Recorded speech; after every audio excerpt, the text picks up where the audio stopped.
With Doubtnut, get instant video solutions to all your maths, physics, chemistry, and biology doubts. Just click the image of the question, crop the question, and get instant video solution. Download Doubtnut app today.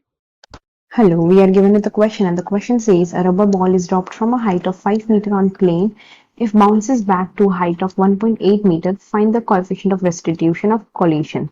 Right? So after rebounds, the formula is given as h is equal to h dash is equal to he square. Right? Where e is the coefficient of restitution. E is what? Coefficient of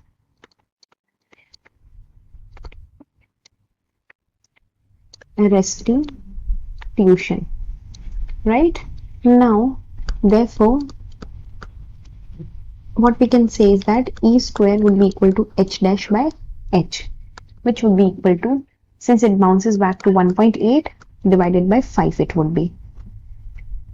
Right? So e square can be written as 0.36 here. Right? Now, since e square is 0.36, so e is 0.6. So, velocity. Right? A rubber ball is dropped. So, what we could say is that it would be 0.6 times initial velocity. Therefore, v final minus v initial would be equal to 0.4 times v initial. So that would be 2 by 5 of v initial. That is the loss in velocity. So we have to find the coefficient of restitution here. So our coefficient of restitution here is 0.6. That is our answer. Thank you. For class 6 to 12, IIT JEE and NEET level. Trusted by more than 5 crore students. Download Doubtnut app today.